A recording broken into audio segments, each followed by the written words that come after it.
Fé, todos nós temos crises de fé. E é impossível você querer retomar a fé do tempo que você era criança. A fé que era no tempo da infância valeu para aquela época, não é? Eu nunca lamento a fé que eu tinha no passado e que não tenho hoje mais. A fé da gente vai avançando, ela vai evoluindo. E muitas vezes, por não saber compreender a evolução da nossa fé, nós julgamos que nós não estamos acreditando mais. Primeira coisa, a gente precisa fazer uma distinção. Fé não é sentimento. Definitivamente, o nosso sentimento não pode determinar o que nós chamamos de fé. Por quê? Porque nem sempre a minha experiência de Deus vai me fazer sentir alguma coisa. Da mesma forma como eu posso pegar um texto, fazer a leitura daquele texto, e ele não tocar absolutamente nada na minha sensibilidade. O texto continua tendo o seu valor, não é verdade? Pode ser que naquele momento eu não estivesse tão sensível para perceber aquele texto, para perceber as belezas que estão presentes nele. A vida é assim.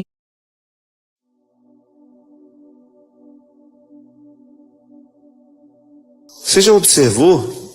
Nós já falamos aqui algumas vezes, você tem observado isso no dia a dia, que as questões humanas, aquilo que deveria ser natural para nós, né, tantas vezes nos causam estranheza, né? Não é que a gente tem que se acostumar com as questões humanas, mas nós temos que saber que são nossas, que fazem parte da nossa vida, que nós não temos como negar.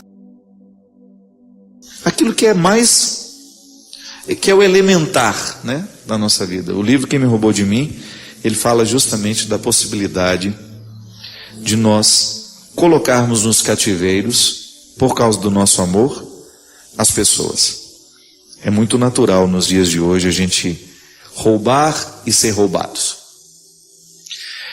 Um roubo que você não tem como denunciar na delegacia, você não tem como ir dizer ao delegado, olha, este homem roubou minha alegria, né? Ou esta mulher roubou a minha esperança. São roubos que você não tem como provar que o outro realizou. Você não tem como chegar numa delegacia de polícia e dizer, o meu marido retirou aquilo que eu tenho de mais sagrado,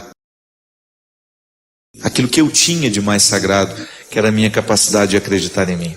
Ou este namorado retirou de mim aquilo que eu possuía de mais precioso, que era a minha dignidade, sem nunca ter sofrido uma agressão física, né?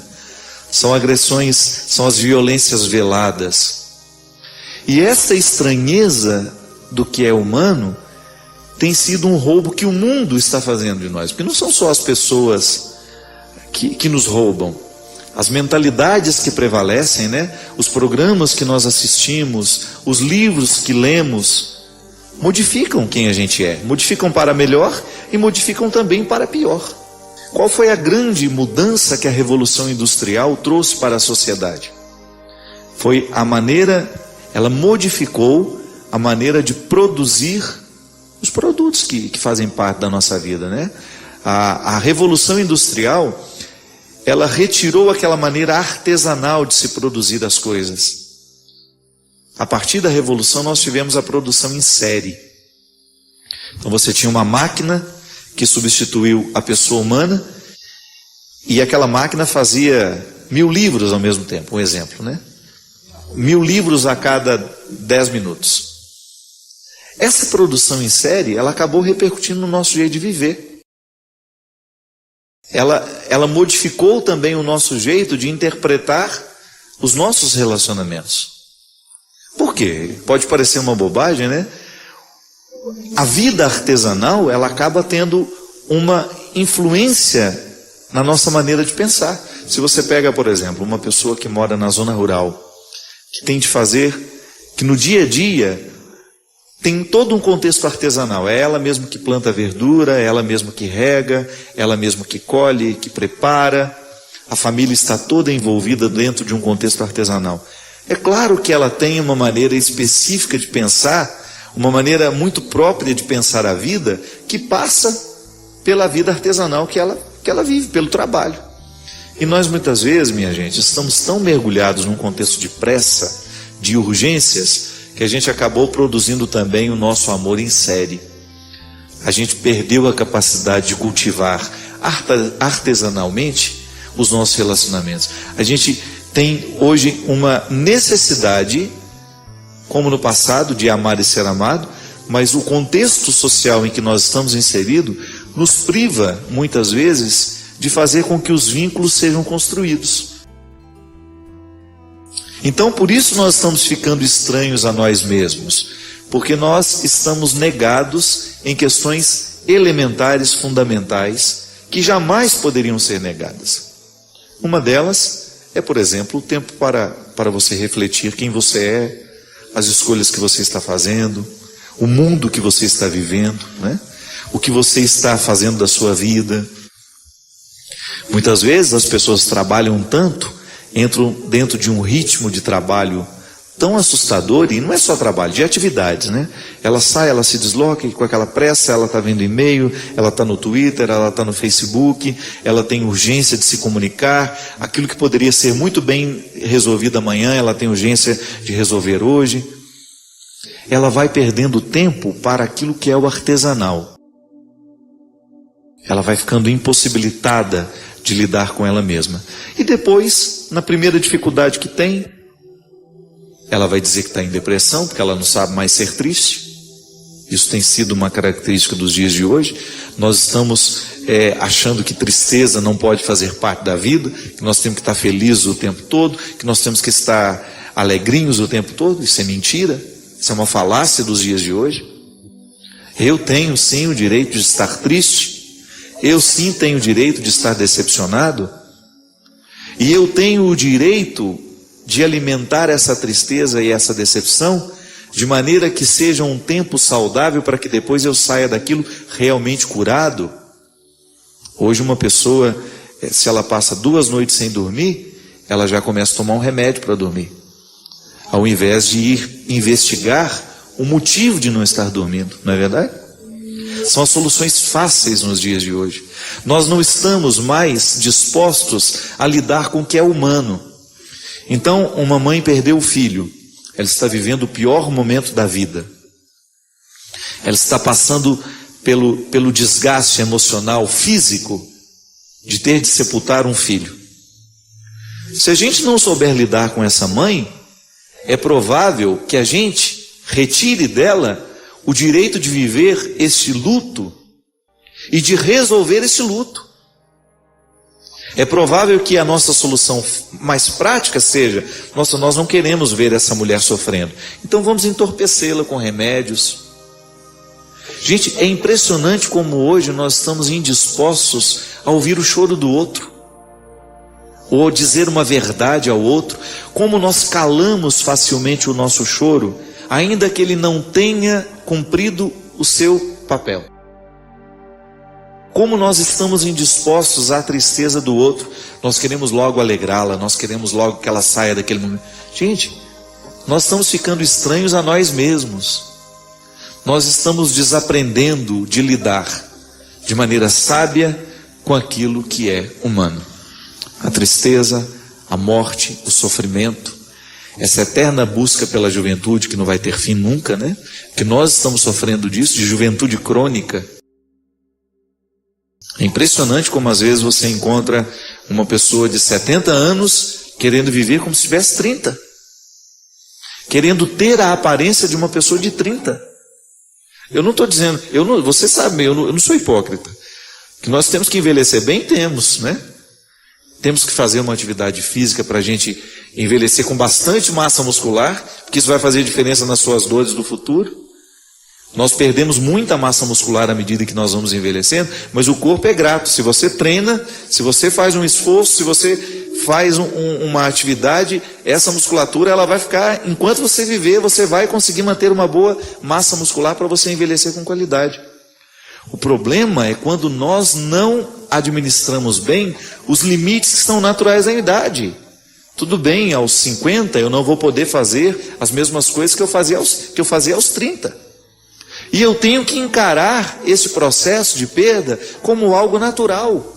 Eu não posso ficar insistindo, né, em não querer que os efeitos do tempo aconteçam.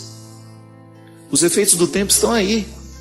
E a sabedoria consiste em nós lidarmos com ele de maneira que eles estejam ao nosso favor. Volto a dizer, nós estamos indispostos ao processo natural de sermos quem somos. E isso precisa mudar. Porque senão nós vamos criar para nós um processo injusto, doloroso, que nunca vai nos permitir, né, essa satisfação, essa realização. Eu acho que a palavra é sempre essa, de nós estarmos realizados com aquilo que a vida está nos oferecendo e nós temos condições de transformar sempre o que a vida nos oferece em algo positivo e saudável. Eu desejo que você, nas suas lutas, você tenha sempre o direito e a possibilidade de retirar os seus excessos, para você ter diante dos seus olhos a sua verdade fundamental, sem exageros, só você. E a partir disso, você reencontrar o caminho da vida. Obrigado pelo seu carinho, pela sua atenção, e que Deus abençoe muito você. Que Deus derrame sobre o seu coração, sobre a sua casa, sobre a sua vida, a disposição que caracterizou o coração de Nossa Senhora, para que, exemplo dela, a gente também possa ser um cristão de verdade, levando sempre Jesus no colo, para apresentá-lo àqueles que ainda não o conhecem. Derrame sobre nós a bênção do Deus Todo-Poderoso, Pai, Filho e Espírito Santo. Já deve ter assistido aquele filme, né? Os 7 anos no Tibete, né? Tem uma história assim. Eles têm toda uma disciplina de vida e eles dizem que cada vez que nós conseguimos manter o ambiente da nossa casa, da nossa cidade, do nosso bairro harmonioso, isso é, se você entra dentro de um ambiente, de um espaço, e as coisas estão no devido lugar, e as coisas estão limpas, e as paredes estão bonitas, eles chamam isso de drala, que isso é, mantém o inimigo longe. É apenas um jeito de explicar que todas as vezes que nós buscamos a harmonia do nosso espaço exterior, de alguma forma nós estamos influenciando a vida interior. Isso é muito simples de entender.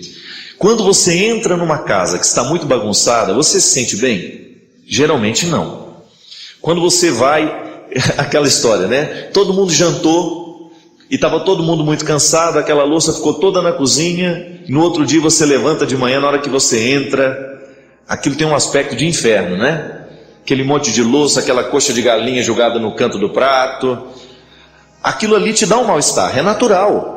É sobre isso que os tibetanos falam, que o drala é quando você consegue viver a harmonia do espaço, quando você consegue construir um espaço harmônico que tenha um poder de influenciar a vida das pessoas. E eu até dei o exemplo que em Nova York, eles diminuíram a criminalidade dentro do metrô, mantendo o metrô harmonicamente, né, dentro de uma harmonia, pintado, bonitinho, as coisas organizadas. Sabe essa simetria que a gente vê nos espaços? Tem gente que, hoje até lá na academia a gente estava brincando.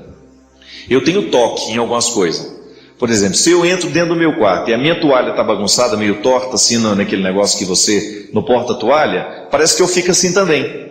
Enquanto eu não ajeito ela, eu não consigo, né? Por exemplo, se eu tiro o chinelo, coloco do lado da minha cama, se ele fica meio torto, eu não consigo dormir, enquanto eu não deixo os dois, um do ladinho do outro. É um tipo de neurose, eu sei que é.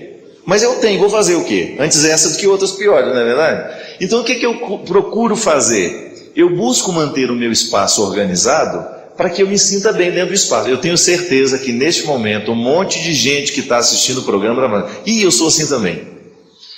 A menina professora lá da academia estava dando um exemplo. Por exemplo, sabe esses jogos americanos que você usa para comer? Ela fala, se eu entro e não estiver os 4 de frente um para o outro, arrumadinho, milimetricamente arrumado, eu não consigo comer. Fico com dor de cabeça. Sabe? Tem gente que é assim. A harmonia do espaço externo influencia profundamente a gente quando você chega naquele lugar. Gente, eu particularmente admiro muito as casas religiosas femininas, que as dos homens não são muito harmoniosas não. Eu vivi em convento a vida inteira, seminário e casa que tem muito homem, é perigoso que a gente não tenha essas sensibilidades. Mas conventos de freiras, né? Eles são muito harmoniosos. Elas têm uma sensibilidade muito bonita para deixar o espaço aconchegante. Isso é uma coisa muito própria da mulher, muito própria de trazer, de buscar essa harmonia, porque parece que a sensibilidade feminina já indica isso, que uma casa bem organizada fará bem às pessoas que vivem nela. E particularmente eu penso que isso realmente acontece na nossa vida. Quando nós nos esmeramos por criar um espaço organizado, até mesmo no seu local de trabalho. Pode observar, se você chega no seu local de trabalho e sua mesa tem muita coisa em cima, enquanto você não coloca essas coisas em ordem, você não começa a trabalhar com qualidade, não é verdade? É assim, minha gente, isso é drala, é você atrair a energia positiva, digamos assim, né, usando um termo mais holístico, e você afastar tudo aquilo que possa ser dispersão para você. Por isso que os tibetanos usam essa expressão, e ela significa isso, além do inimigo, isso é, você criou um espaço que ficou além de tudo aquilo que poderia ser um inimigo para você naquele momento. Então, digamos que você vai entrar no seu quarto para dormir. Os especialistas em sono nos falam isso. Quanto mais limpo é o ambiente, maior será a facilidade que nós teremos de dormir. Quanto mais harmônico, até mesmo as cores que a gente coloca no quarto para a gente dormir, né? Tudo isso tem que ser pensado para que você crie um espaço para você distrair. Por exemplo, quando eu morava lá no convento, que agora eu mudei e tenho o meu escritório separado. Mas quando eu morava no conventinho, eu tinha meu sono era muito ruim, a qualidade do meu sono era muito ruim, porque o meu computador ficava do lado da minha cama. Então eu não tinha uma separação do meu espaço de descanso para o meu espaço de trabalho. Então é naturalmente que eu crie dentro de mim uma desarmonia boba, por causa de coisas bobas que às vezes a gente não observa. Então muitas vezes a gente está cansado, estressado, e nós dizemos que a gente trabalha demais.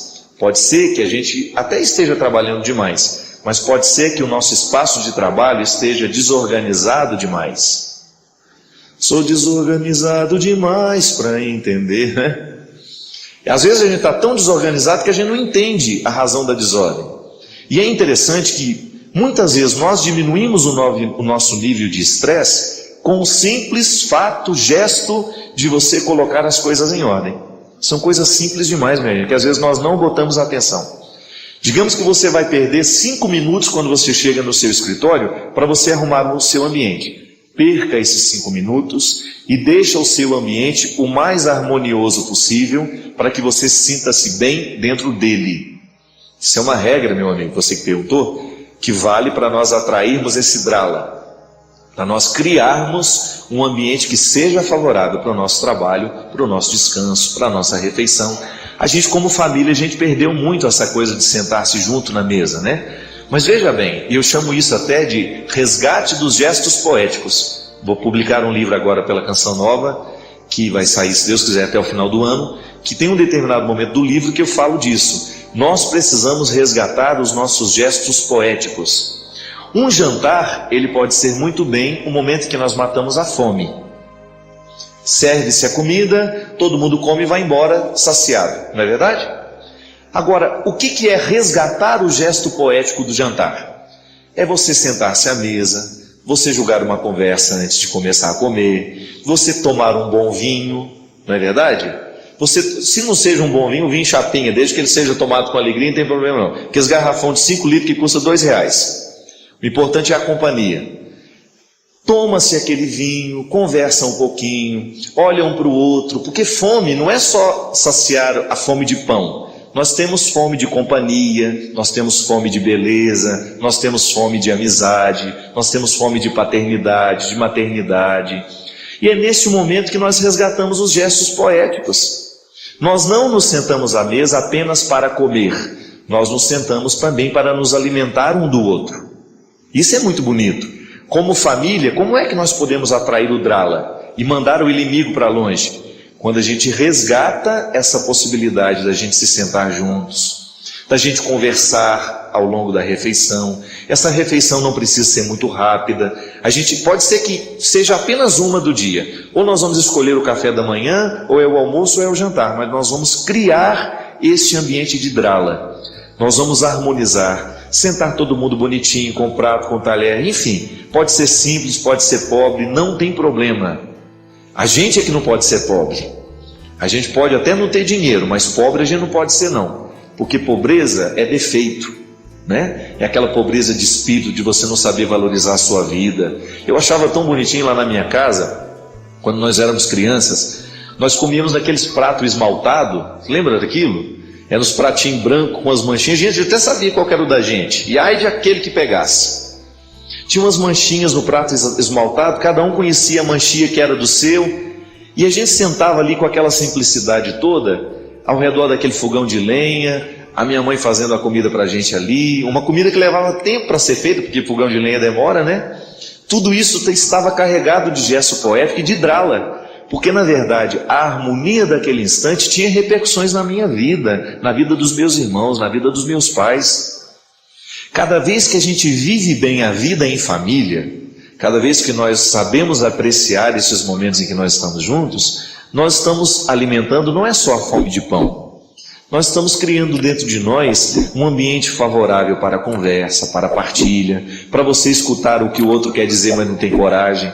Porque às vezes a gente escuta o que o outro não disse. Basta que a gente saiba conviver, que a gente começa a desvendar os silêncios do outro.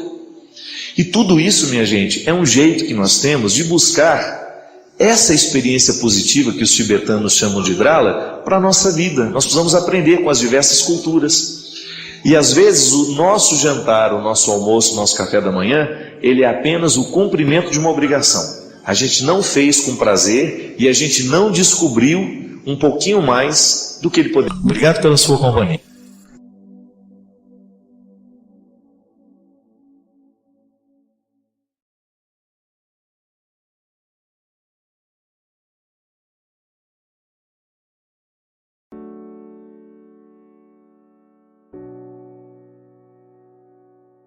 A gente sabe que a dinâmica da vida cristã, ela nos prepara à eternidade, mas ela também nos traz muitos benefícios históricos. Sim, a gente não vive a nossa fé somente pensando na eternidade. Seria uma alienação, não é? Todas as esperanças que nós alimentamos pela força da nossa fé é para nos ajudar a conquistar a qualidade da vida aqui também. Eu não posso acreditar num discurso religioso que me retire da possibilidade de desfrutar uma vida feliz aqui na Terra. Mesmo porque a eternidade, ela não pode ser mensurada, ela não pode ser comparada a absolutamente nada. Eu tenho que fazer todo o meu empenho aqui para ser uma pessoa boa. E naturalmente, isso repercute na eternidade. É tão interessante a gente identificar, desde os primórdios do cristianismo, os primeiros movimentos dos homens e mulheres que compreenderam essa amarra do tempo presente com o tempo futuro. Quando falo tempo futuro, daquilo que será depois que nós morrermos. E cada um pode pensar como quiser. Nós temos o referencial da teologia que nos ajuda a pensar a eternidade, mas é claro que sempre haverá uma percepção particular daquilo que eu considero como feliz, bonito e eterno. O que é bonito para mim pode não ser para você. O que pode ser satisfação para mim pode não ser para você. O céu, né? Nós temos o direito de imaginar esse céu de acordo com os nossos gostos. O que a gente não pode é perder a ligação deste céu com a vida que nós vivemos hoje. Não posso me desprender da necessidade de trabalhar o meu dia a dia com o mesmo empenho com que um atleta prepara a sua qualidade naquilo que vai disputar. A gente acabou de ver as Olimpíadas acontecendo. Uma honra para o nosso Brasil, né? A gente achava que podia dar tudo errado e não. O povo brasileiro mostrou o grande diferencial que é justamente o acolhimento, a capacidade de sermos fraternos, de acolher os diferentes que chegaram, que ficaram entre nós, de sermos gentis. Mas o que foi interessante de ser percebido é que a diferença do medalha de ouro para o medalha de prata e para o medalha de bronze eram a distâncias mínimas. Com a diferença do Bolt, né? Que o Bolt a diferença era imensa, né, Cristian? Boa noite, tudo bem? O Bolt chegava hoje, os concorrentes dele chegavam amanhã. Com exceção dessa grande, né, estrela do mundo do atletismo, que tem uma velocidade fantástica, às vezes nós tínhamos ali 2 décimos na natação, então às vezes dava até dificuldade de saber quem foi que chegou primeiro. Os nossos meninos e meninas da ginástica artística, por décimos nós perdíamos o ouro, a prata ou o bronze. É assim. O empenho de um atleta é muito semelhante ao empenho de um cristão. O atleta precisa viver uma disciplina diariamente. Outro dia, um jogador dos nossos famosos, né, nós temos muito, estava reivindicando o direito de ser uma pessoa normal, de ter uma vida social. É direito dele.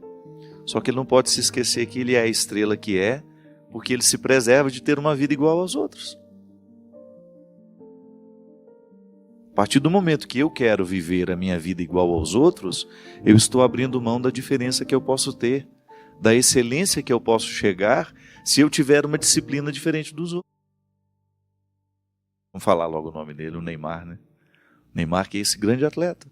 Eu entendo. Neymar vem reivindicando o direito de ser um jovem como os outros. Só que ele é o Neymar, ele não é igual aos outros. Entendo que na juventude dele ele tenha vontade de estar nas festas que os outros estão, só que ele não pode esquecer que ele é o Neymar, e que se ele quiser continuar sendo o Neymar, ele precisa ter um código de conduta diferente dos amigos dele. Faz parte da vida, são as nossas escolhas. Phelps, essa grande estrela da natação, ele sabe a disciplina que ele precisa ter no dia a dia dele para ele continuar sendo o Phelps. Esse rapaz, para ele ter os resultados que ele teve, ele deve ter sacrificado muitas coisas. Ele deve ter deixado de viver muitas coisas que os amigos dele viveu. Não cabe a nós dizer se está certo ou está errado, ou se ele fez a escolha certa ou se ele fez a escolha errada. A vida é dele. O fato é que repercute para o mundo todo os resultados de uma vida de dedicação. Phelps tem o direito de deixar de ser o Phelps? Tem. Basta ele abandonar a disciplina. É uma escolha dele. Nós vimos o nosso Tiago, grande nome, promessa, né? Como é que é o sobrenome dele mesmo? Pereira, não? Que ficou fora, né, das Olimpíadas. Grande nome da natação, grande promessa. De repente, no momento que ele ia viver ali, os momentos importantes da seleção que fazem, né, para poder as eliminatórias, né, ficou fora. Um resultado ele não é por acaso. Ele nos ajuda a pensar. Pode ser que esse menino venha ainda melhor na próxima Olimpíada.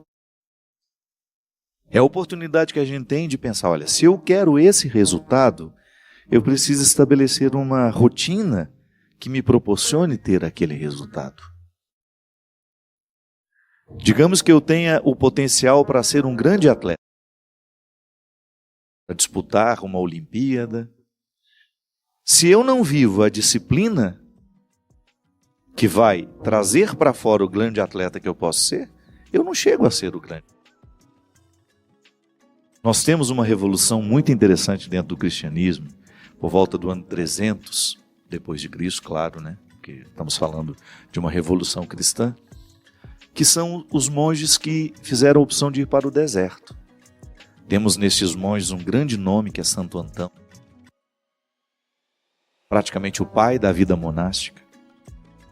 Antão e os companheiros dele foram para o deserto porque intuíram que a disciplina do corpo repercute nas disciplinas da alma. E quando nós somos capazes de submeter o corpo a um estado de disciplina, isso repercute na nossa vida espiritual. Por isso que o nosso corpo, ele é a expressão de um estilo de vida.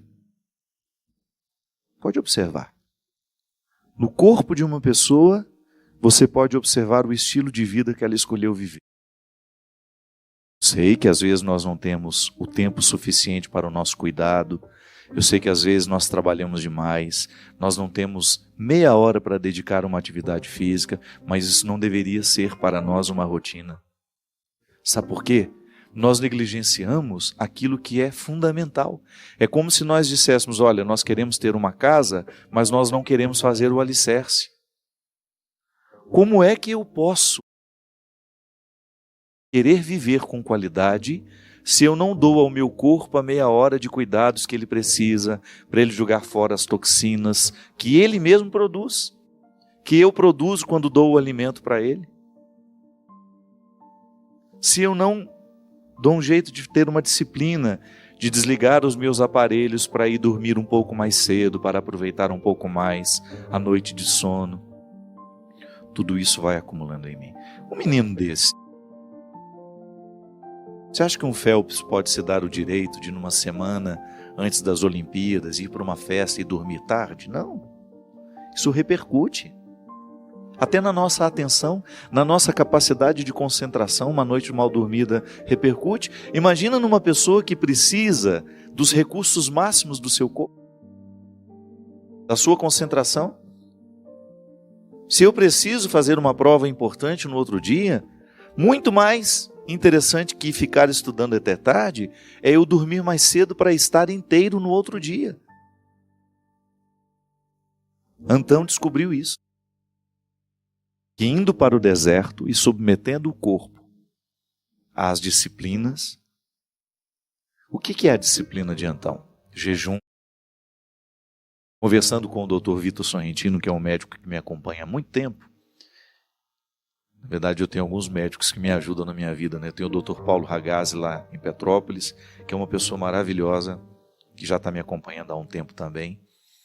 E o Dr. Vitor, que cuidou muito da minha parte nutricional, que mudou muito a minha vida. Mais ou menos 2 anos e meio. Estava conversando com ele, tive a oportunidade de me encontrar com ele lá em Porto Alegre. E nós estávamos falando justamente disso. Como no nosso dia a dia, essa disciplina que passa pela escolha daquilo que nós vamos querer na nossa mesa, é importante para a gente estar bem. Às vezes nós vamos ficando deprimidos por causa dos hábitos que não são saudáveis. Religião que não repercute na nossa vida física ainda está incompleta. Uma religião que não nos motiva a ter a saúde do corpo ainda está incompleta. Eu não estou falando desse culto ao corpo que nós temos visto nos dias de hoje, com esse excesso de gente publicando receitas disso, receitas daquilo, foco, dinamismo, né? Tá todo mundo, a palavra foco nunca foi tão usada. Todo mundo querendo ficar com o abdômen trincado. Não estou falando desse simplismo, não. Eu estou falando de um conjunto. Eu quero que o meu corpo seja a expressão do meu estilo de vida.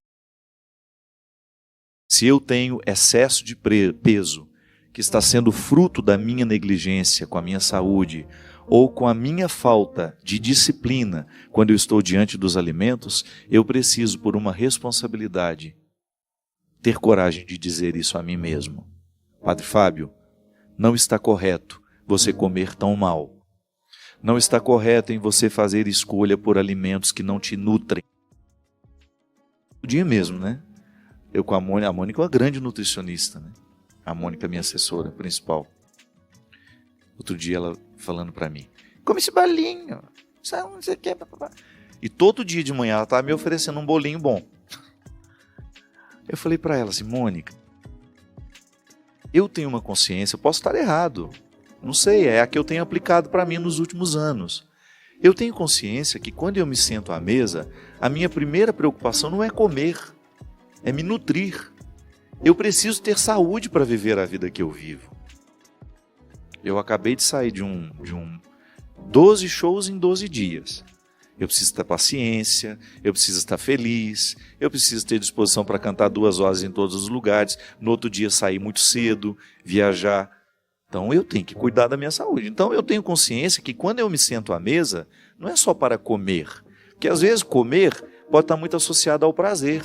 Sim, eu não abro mão de ter prazer na minha alimentação, mas isso não é a minha primeira preocupação. Se eu tiver que escolher entre um alimento saudável e menos gostoso, diante de um que é muito saboroso, mas não é nutritivo, você pode ter certeza que eu vou fazer a escolha pelo menos saboroso. Porque eu sei que eu preciso de nutrição. O meu corpo precisa, porque senão eu não tenho paciência, disposição de lidar com a vida que eu lido. Começar a tratar mal as pessoas, não posso. Eu tenho que estar bem para ir viver a minha missão. Diferente quando eu tenho o direito de ficar lá na minha casa, quieto, calado 2, 3 dias para poder repor as minhas energias. Mas se eu estou na estrada, se eu estou na missão, o povo precisa de mim como um padre. Então eu sei que para a minha disciplina da alma, eu preciso ter a disciplina lá nos hotéis por onde eu passo e, graças a Deus, ter a oportunidade de ver outras pessoas vivendo o mesmo. O meu cristianismo reflete na minha mesa.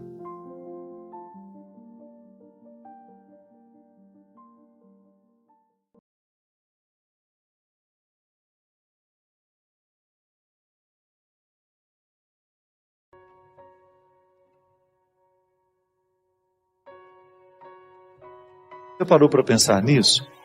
Que às vezes a vida não está dando certo, é porque você nem sabe exatamente o que você está precisando. Às vezes nós ficamos tão aflitos, tão angustiados, e não sabemos por quê. Faltou chegar ao ponto-chave. Faltou descobrir o ponto nevrálgico ali, onde de fato está iniciando o conflito. Paciência, né? A gente não tem paciência nem para descobrir o que está nos angustiando. Ciência é um movimento interior, né, que nos faz. Eu acredito que ela tenha o poder de nos fazer perceber a vida, as delicadezas do tempo. Porque sem a paciência, a gente pode incorrer o risco de não perceber o que de fato merece ser percebido. Mergulhar no coração da paciência, perceber a raridade da vida. É tão bonito isso em nós, quando a gente fica atento a perceber o que é raro na vida. Às vezes os nossos olhos, tão apressados, não nos conduzem ao coração dessa raridade. Minha gente, às vezes nós somos tão negligentes na percepção disso, que às vezes nós desperdiçamos um mês, um ano, 10, 20, colocando o nosso empenho numa realidade que nem era para aquele momento. E é por isso que é tão interessante a gente desenvolver a habilidade de dizer não e de dizer sim. Porque essa é uma habilidade que só a maturidade nos traz. Às vezes, porque somos imaturos, nós não sabemos nem dizer não. Não sabemos olhar as urgências do tempo. Então a gente vive para agradar o outro. Antes de agradar o outro, você precisa perceber o que a vida está pedindo de você. Porque nem sempre aquilo que você pode fazer para agradar o outro, está em consonância com aquilo que a vida está pedindo de você. Mesmo que para a gente crescer, nós temos que ter coragem de cortar muitas coisas. Muitas vezes nós matamos a nossa vida, ou matamos a oportunidade de viver bem, porque nós não somos capazes de fazer a leitura correta do que o tempo está nos pedindo. Porque é assim mesmo. Cada dia o tempo vai nos pedir alguma coisa. E é esse olhar atento que vai dando a gente essa condição, essa clareza de perceber o que de fato hoje grita pelo meu nome. O que de fato hoje chama por mim? Qual é a realidade hoje que é inadiável? É interessante porque, às vezes, a nossa maneira de viver nos priva até mesmo dessa percepção. Nós estamos muito estranhos a nós. Não é estranho com o outro, não. É estranho a nós mesmos. Estranhos a nós mesmos. A Sagrada Escritura diz: tempo de matar, tempo de fazer nascer.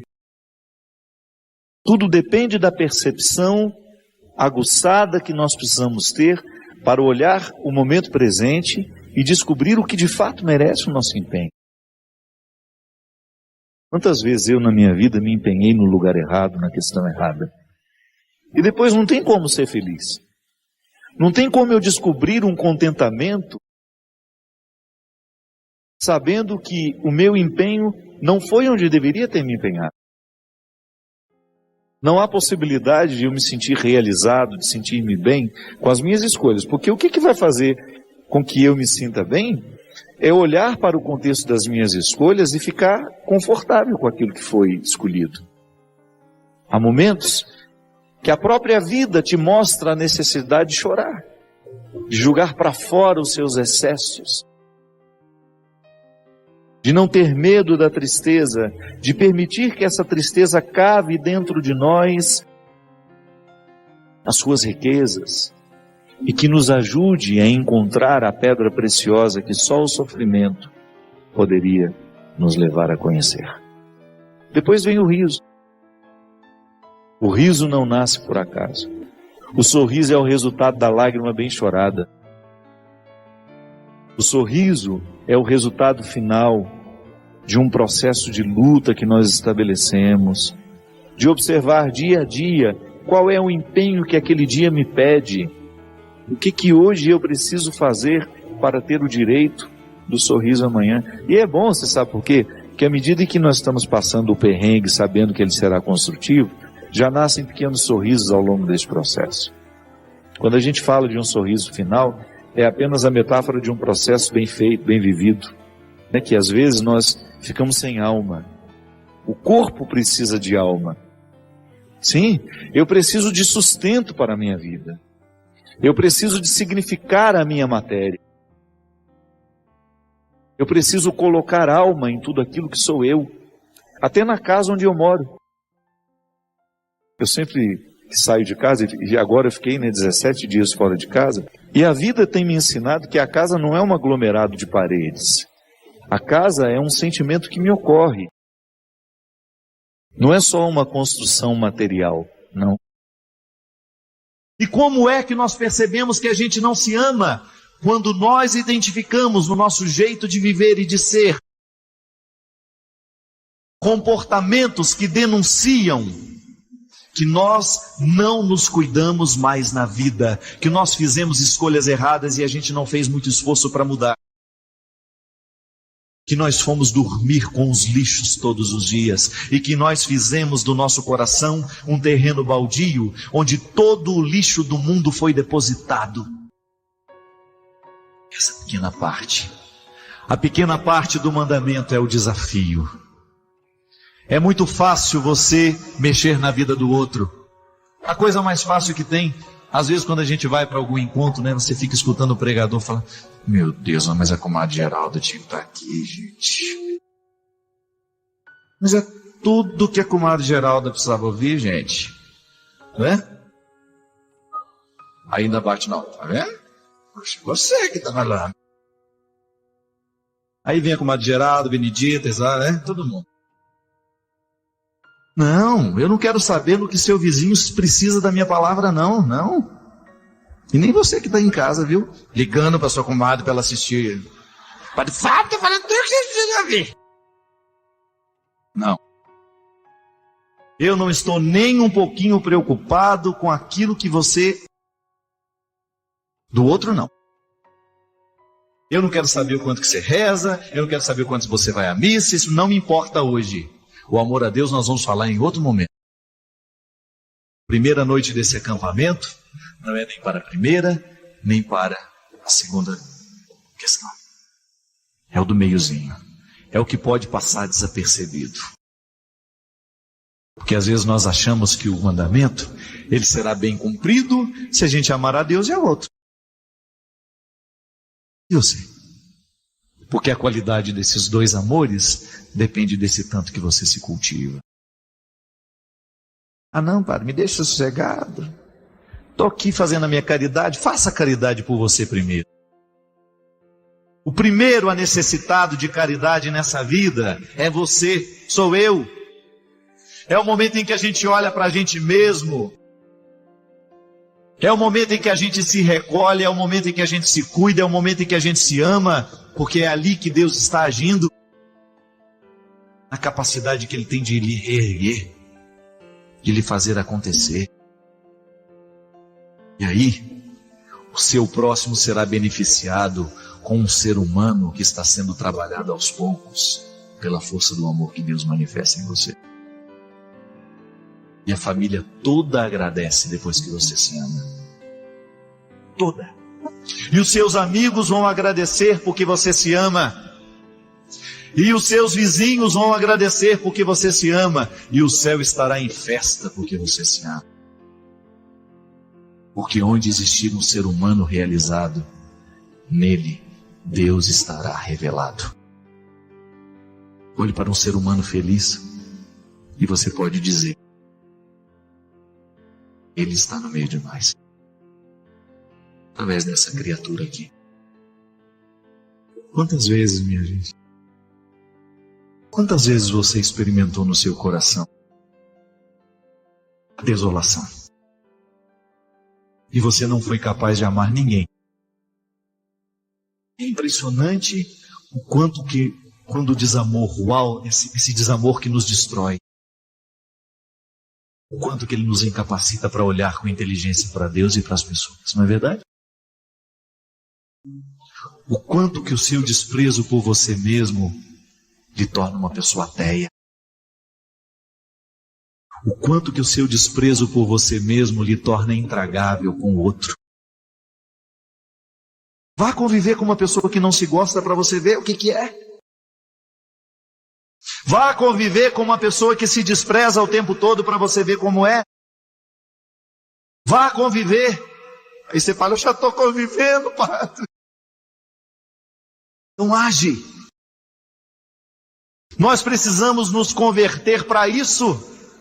Nós precisamos descobrir da alegria, a satisfação que há em a gente ser o que a gente é, mesmo com os defeitos que a gente tem. É maravilhoso a gente olhar para a gente mesmo e pensar: meu Deus, quantas coisas hoje eu tenho. Quantas coisas maravilhosas hoje podem acontecer na minha vida. E eu não tenho o direito de negligenciar isso. É Deus que olha para mim e para você hoje. Mira, porque Deus mira. É muita gente, mas Ele mira. A minha conversa é com você. É você que eu quero. É você, pronto. É você mesmo. E sabe o que eu quero fazer na sua vida? Que você, para que depois as outras duas formas de amor sejam naturais em você. Senão você vai ter que ficar fazendo esforço demais. E não precisa. Quando o amor nos atinge, tudo fica mais leve. Dá trabalho? Dá. Leva prejuízo? Leva. Mas você leva feliz. Porque você vai experimentar a graça de dar ao outro aquilo que você dá a você mesmo. Se você é capaz de ser misericordioso com você, você vai ser capaz de ser misericordioso com o outro também.